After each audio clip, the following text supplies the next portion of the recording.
Bonjour et bienvenue dans le podcast En bonne compagnie. Je m'appelle Eva Morand et je suis journaliste spécialisée dans les animaux. Aujourd'hui, nous allons parler des chevaux et plus précisément de leur vaccination. Comment fonctionne un vaccin? Quels sont les vaccins obligatoires? Quels sont leurs bénéfices, mais aussi leurs limites? Et comment peuvent-ils contribuer au bien-être animal? Autant de questions que vous vous êtes probablement déjà posées et auxquelles la docteure vétérinaire Aurélie Voltier, qui travaille chez Zoetis, apportera des réponses pour vous aider à mieux comprendre. Pour ceux d'entre vous qui ne connaissent pas Zoetis, il s'agit d'une entreprise leader en santé animale qui découvre, développe, fabrique et commercialise un portefeuille varié de médicaments et de vaccins en santé animale. Alors Aurélie, depuis le Covid, on a beaucoup entendu parler des vaccins, mais est-ce que tu pourrais nous expliquer, avec des termes abordables pour tout le monde, comment fonctionne un vaccin ? Alors, en termes général, pour qu'un animal développe des défenses immunitaires, il faut qu'il soit exposé en fait à un agent pathogène. C'est ce qui se passe quand il est infecté par un agent pathogène. Mais pour qu'il y réponde d'une manière plus importante et plus rapidement, on va, avec un vaccin, en fait, l'exposer une première fois à l'agent pathogène qui est heureusement, bien entendu, inoffensif, qu'on a rendu inoffensif par les technologies et qui nous permettent de fabriquer les vaccins. Donc, il rencontre cet agent pathogène. Son système immunitaire va répondre en produisant diverses cellules et autres intervenants du système immunitaire qui vont permettre de stopper l'infection virale ou bactérienne d'ailleurs, et en même temps, il garde en mémoire en fait cette rencontre. En fait, le vaccin, il sert à un petit peu à apprendre au système immunitaire quels sont les agents pathogènes et à y répondre plus rapidement et de meilleure manière. D'accord. Et du coup, cette mémoire, cette immunité, elle est dès la première injection ou est-ce que, comme pour le Covid, on a entendu parler qu'il fallait un rappel, tout ça, est-ce que c'est pareil pour les chevaux ? Alors, ça dépend des vaccins, ça dépend des maladies et ça dépend des vaccins. Pour certaines maladies et certains vaccins, après une injection, on va déjà atteindre le système immunitaire va être assez préparé pour que le cheval soit protégé. Alors, chez les chevaux, la plupart des vaccins, en réalité, nécessitent plusieurs injections. Souvent, on parle d'ailleurs de primo-vaccination. C'est une première vaccination qui est soit en une, soit en deux, soit même parfois en 3 injections, qui va permettre de produire une quantité d'anticorps assez importante pour arriver à un seuil de protection correct. Et ensuite, on fait ce qu'on appelle des rappels. Alors, ça peut être des rappels qui se font tous les ans, des rappels qui se font tous les 2 ans, les 3 ans, parfois plus proches, ça peut être tous les 6 mois, dépendant vraiment de surtout la maladie et la façon dont le système immunitaire arrive à y répondre. D'accord, ok. Et parmi, du coup, toutes les maladies qu'il y a chez les chevaux, quels sont les vaccins les plus importants, enfin, tous ceux qui sont disponibles et qu'on préconise pour les chevaux? Alors, les plus connus sont les vaccins contre la grippe, contre le tétanos et contre la rhinopneumonie. Il y en a quelques autres qui sont qu'on voit moins couramment, notamment le vaccin contre les rotaviroses. Le rotavirus étant un virus qui crée des diarrhées assez violentes chez les poulains, ou aussi le vaccin contre la gourme, qui est une maladie bactérienne respiratoire du cheval. D'accord, d'accord. Et du coup, c'est tout ça pour revenir aux maladies. Quelles sont les maladies qu'on voit le plus souvent ou celles qui sont les plus dangereuses pour les chevaux? Parce que, par exemple, la grippe, tu parlais de la grippe, est-ce que c'est la même que chez l'homme? Alors, c'est très semblable, effectivement. En fait, les virus de la grippe sont des virus qui existent dans beaucoup d'espèces animales, dont l'homme, et qui existent chez le cheval. On a aussi entendu parler de grippe aviaire ou de choses comme ça. Donc, c'est un virus qui est très...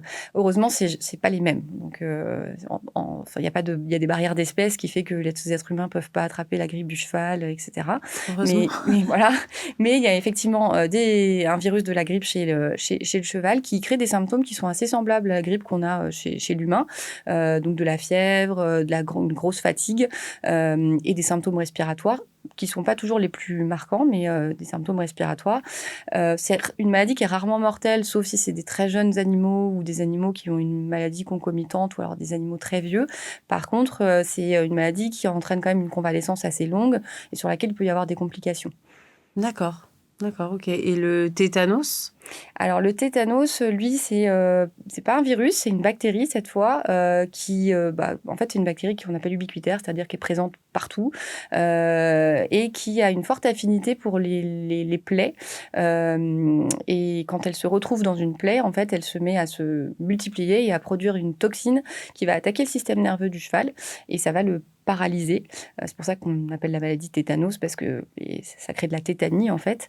Et le cheval, en plus, est une des espèces les plus sensibles au tétanos. C'est-à-dire que dans à peu près 99% des cas, malheureusement, quand un cheval est atteint de tétanos, il ne s'en sort pas. C'est mortel pour lui. Ah oui, donc il n'y a que le vaccin pour le protéger, il n'y a pas de Et oui, traitement. il y a d'autant plus que le vaccin, voilà, parce que les traitements qui existent ne fonctionnent pas et qu'en plus, on ne peut pas se prémunir de la bactérie puisqu'elle existe partout. Elle est présente dans le sol, partout. Donc, D'accord, ok. Et tout à l'heure, tu parlais de la rhinopneumonie. C'est quoi les symptômes? C'est quoi les symptômes? Alors, la rhinopneumonie, c'est plus particulier. Déjà, on parle d'une maladie, alors qu'en final, il y a 2 virus qui sont impliqués dans ce qu'on appelle la rhinopneumonie chez le cheval. Ce sont 2 herpesvirus, l'herpesvirus de type 1 et l'herpesvirus de type 4. Et non seulement il y a 2 virus qui sont impliqués, mais en plus, en réalité, on appelle ça la rhinopneumonie, mais il y a plusieurs formes. Alors, on appelle ça rhinopneumonie, ça fait penser à quelque chose de respiratoire, parce qu'effectivement, la forme principale, c'est une forme qui est respiratoire, qui va ressembler un petit peu à la grippe. Donc, pas très spécifique, fièvre, fatigue, toux, le nez qui coule, etc. Il y a 2 formes secondaires de cette maladie qui sont la forme abortive, donc qui vont engendrer un avortement chez les juments gestantes, et une forme neurologique qui va donc, comme son nom l'indique, entraîner des symptômes neurologiques de parésie, paralysie chez le cheval qui peut aller jusque, malheureusement, là aussi, au décès. Ah oui, d'accord. Mais c'est courant comme maladie? Alors, oui, c'est plus courant qu'on ne le croit. Là aussi, parce que finalement, les 2 virus dont je vous ai parlé, l'herpesvirus de type 1 et l'herpesvirus de type 4, sont des virus qui circulent énormément dans la population équine.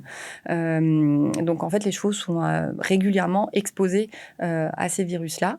Et malheureusement aussi, à cause du fait que ce sont comme on peut connaître d'autres herpesvirus dans d'autres espèces, notamment chez l'homme, ils existent aussi chez l'homme, ceux-là, pas les mêmes, une fois de plus. Ils ont la capacité, en fait, de rester, une fois qu'un cheval a été infecté, il va présenter des symptômes, il va guérir, il présentera plus de symptômes. Par contre, le virus va rester à l'état latent dans le cheval. Quand il est à l'état latent, il ne se passe rien. Le cheval n'a pas de symptômes, il n'excrète pas de virus, il n'est pas contagieux. Mais le contrebalancement de ça, c'est qu'on ne peut pas le détecter. Donc, en fait, on a un certain nombre de chevaux, voire un nombre même très élevé de chevaux en France, qui sont porteurs latents, sains de ces virus-là. Donc, finalement, c'est quasiment impossible de s'en débarrasser et surtout de faire une prévention sanitaire correcte, puisqu'on ne peut pas détecter, finalement, les chevaux qui sont eux-mêmes des réservoirs de ce virus-là. Mais ils vont déclarer la maladie à un moment donné? Enfin, potentiellement, ou c'est qu'ils peuvent la transmettre sans eux-mêmes avoir de symptômes? Les deux. Les deux. Ah ouais, les deux, c'est-à-dire qu'en fait, une première fois, ils sont infectés, donc souvent c'est très jeune. Ils présentent des symptômes, ils sont contagieux pour les autres, ils excrètent du virus, ils sont contagieux, ils guérissent, les virus se mettent à l'état latent, là, plus de symptômes, plus rien, et exactement comme les herpesvirus chez les êtres humains qui créent le fameux bouton de fièvre, à l'occasion d'une fatigue intense, d'un gros effort ou d'une maladie intercurrente qui fait que le système immunitaire va être un petit peu moins efficace, en fait, le virus va ressortir, réémerger, on va dire, de là où il s'était caché dans l'organisme. Et en fait, pour le cheval, même pour le cheval qui était l'hôte de ce virus, c'est comme une réinfection. C'est-à-dire, ça reprend ça repasse par les voies respiratoires, il fait de nouveau éventuellement des symptômes, il devient de nouveau contagieux pour les autres, et il refait une convalescence, etc. etc. Oui, il s'auto-infecte. Voilà, non seulement il s'auto-infecte, mais en plus, il est de nouveau contagieux et il peut infecter les autres chevaux. D'accord, ok. Donc, c'est un cercle assez vicieux qui est difficile à rompre. D'accord, parce qu'il n'y a pas de moyen de prévention, du coup, puisque tu disais qu'on ne pouvait pas les détecter. Quelle serait la solution? Alors, Comme toute maladie infectieuse, surtout les maladies virales, mais aussi les maladies bactériennes, tout ce qui est prévention sanitaire, donc avoir une bonne hygiène d'écurie, éviter avoir des chevaux qui sont de base en bonne santé, c'est-à-dire bien nourris, bien vermifugés, etc. Ça permet d'avoir des chevaux qui ont un système immunitaire capable, déjà performant, on va dire, donc ça limite les infections. Faire attention à tout ce qui est sanitaire, c'est-à-dire se laver les mains quand on manipule les chevaux, divers chevaux, etc. L'hygiène des box, tout ça, c'est quelque chose qui va déjà être un premier rempart à la circulation des virus et des bactéries qui sont à l'origine de maladies infectieuses.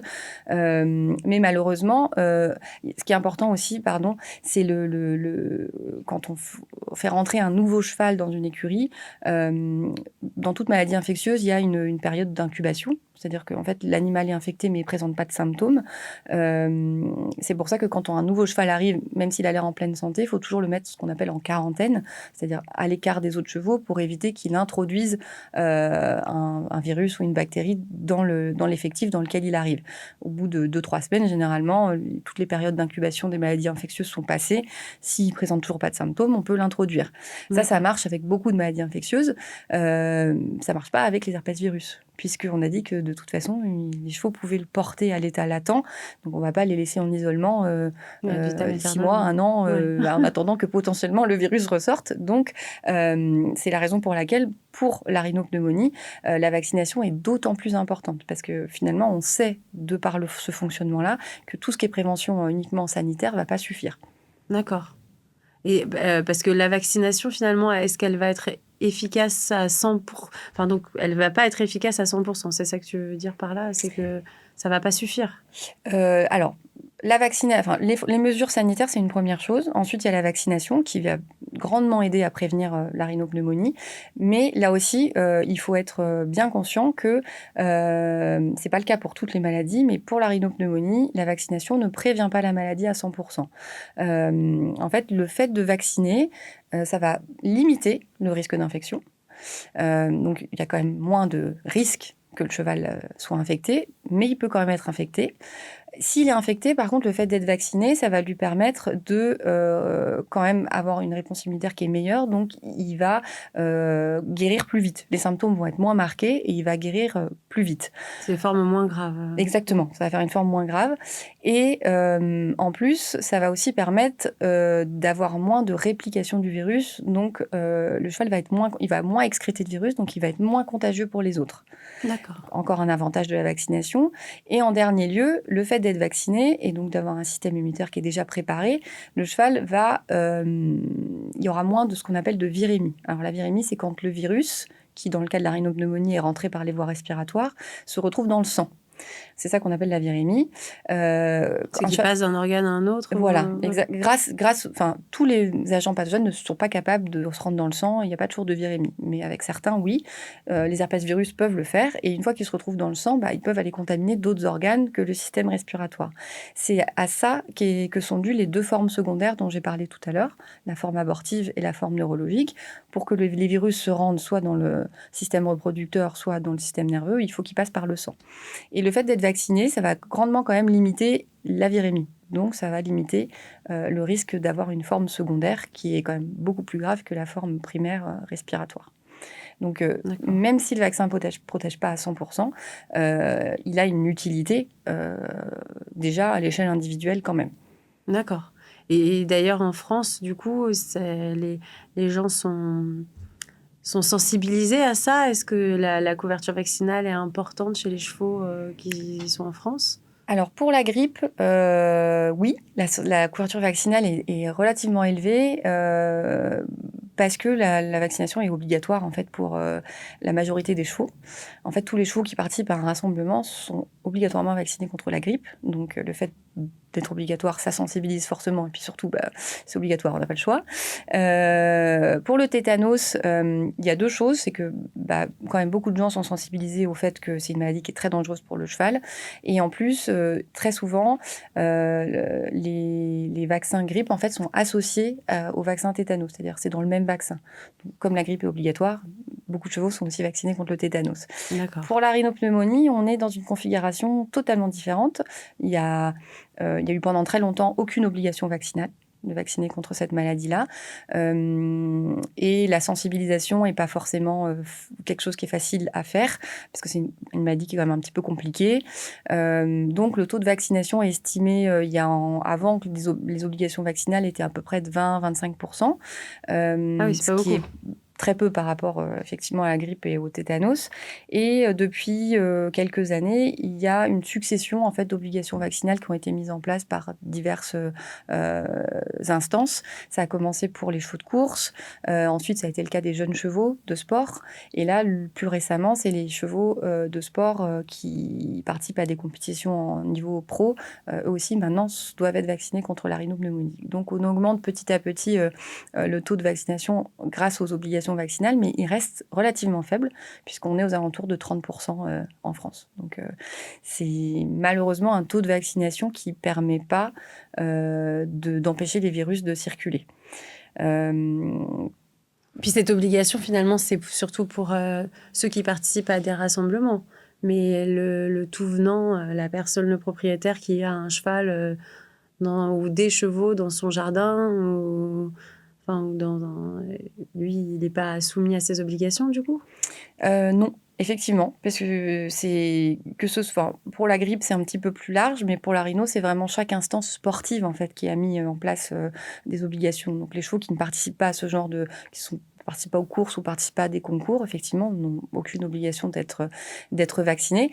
Ce qui est, on va dire, dommage, parce que, comme on vient d'en parler, c'est quand même une maladie ce sont des virus qui sont omniprésents, une maladie qui, même si la forme respiratoire, là aussi, est rarement mortelle, qui est quand même aussi problématique et peut engendrer des complications. Et surtout, on a vu qu'il y a 2 formes secondaires qui, elles, sont quand même beaucoup plus graves, puisque un avortement, surtout que c'est toujours en fin de gestation, c'est quand même la perte d'un poulain. Et puis la maladie neurologique est quand même mortelle dans 50% des cas.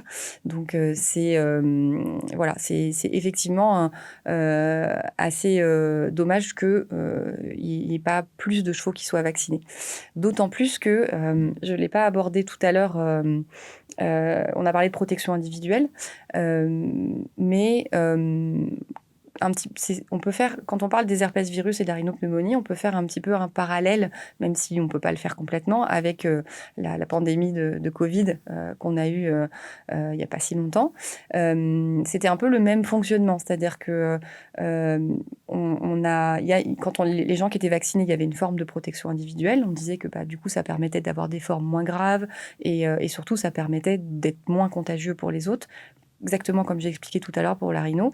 Donc, pareil, là, l'objectif, comme ça l'a été pour le Covid, c'était aussi de pouvoir avoir une protection collective, Oui. plus qu'individuelle, finalement. Parce qu'on sait que la protection individuelle, elle sert à quelque chose, mais elle n'est pas à 100%. Et on sait surtout que si on a un animal vacciné, un cheval vacciné, qui est au milieu d'un effectif entier qui, lui, n'est pas vacciné, donc dans lequel il va y avoir énormément de circulation de virus, finalement, lui, tout seul, avec ce qu'il peut faire avec son système immunitaire, ça ne va pas suffire et il sera infecté quand même. Donc, il faut vraiment voir les choses en termes de protection d'effectifs, où il faut imaginer, pour imager un petit peu, que chaque cheval vacciné, en fait, déjà, il a moins de risques d'être infecté, mais même s'il est infecté, je l'ai dit tout à l'heure, il va excréter beaucoup moins de virus. Donc, en fait, chaque animal vacciné sert un peu de filtre viral. Donc, dans un effectif, plus il y a d'animaux vaccinés, plus il y a de filtre viral quand le virus arrive, et plus, en fait, la propagation va être stoppée rapidement, et moins on va avoir de cas. Et globalement, on sait que pour les maladies virales comme la rhino ou la grippe, pour limiter assez la circulation virale pour qu'il n'y ait plus d'épidémie, et même presque plus de cas, il faut au moins 80% de vaccination. Oui, c'est très élevé, quoi. Oui. C'est très loin de la réalité, du coup. Avec la grippe, on y arrive. D'ailleurs, c'est pour ça qu'on a très peu d'épidémies de grippe dans la population équine depuis que la vaccination contre la grippe est obligatoire. Par contre, pour la rhino, on vient de subir plusieurs années, plusieurs épidémies. Là, on appelle ça des épizooties aussi chez les chevaux, mais c'est la même chose. En 2018 et en 2021, il y a eu des grosses épizooties aussi de rhino, parce que la population française, mais aussi européenne, n'est pas assez vaccinée. D'accord. Donc, du coup, la vaccination, ça s'inscrit quand même dans une démarche de bien-être de l'animal, puisque c'est pour le protéger et donc pour lui permettre de vivre plus longtemps. Et puis pour le protéger des symptômes les plus graves. Oui, effectivement, on peut considérer que la vaccination, ça fait partie du bien-être du cheval. D'ailleurs, un sujet d'actualité, Paris héberge les Jeux olympiques cette année. Et pour tout ce qui est sport équestre, il y a en fait une commission santé, bien-être pour les chevaux qui a été mise en place et qui a établi une liste de 46 recommandations, dont recommandations pour le bien-être des chevaux. Alors, c'est dans plein de domaines, mais dans cette liste, il y a la vaccination. Voilà, parce D'accord. que protéger les chevaux d'une maladie infectieuse qui est néfaste pour leur bien-être et leur santé, c'est aller vers leur bien-être. D'accord. C'est vrai que les JO, c'est quand même finalement l'occasion de sensibiliser les gens au bien-être et aux bonnes pratiques pour prendre soin des animaux et pour le bien-être animal. Oui, tout à fait. C'est vraiment un des points d'orgue de la partie équestre, évidemment, des JO de cette année. Il y a une grande emphase qui est mise sur le bien-être. Et en dehors de ce dont on vient de parler, c'est-à-dire la vaccination, il y a, dans les recommandations qui ont été faites, il y a beaucoup d'autres choses. Il y a une limitation de l'utilisation de la cravache, il y a l'abaissement des obstacles au pentathlon. Enfin, il y a beaucoup de... le fait que les chevaux qui seront logés sur le site pendant un certain temps aient accès à du foin quasiment en permanence, parce que ça fait partie de leur mode de vie de base. Il y a vraiment, ça regroupe beaucoup de choses qui sont en faveur du bien-être des chevaux qui seront sur place pendant cette période. C'est super. Merci pour toutes ces explications. Je pense que pour toutes les personnes qui nous écoutent, la vaccination des chevaux n'a plus de secret. Merci de nous avoir écoutés. On vous dit à bientôt pour un prochain épisode de notre podcast En bonne compagnie. À bientôt.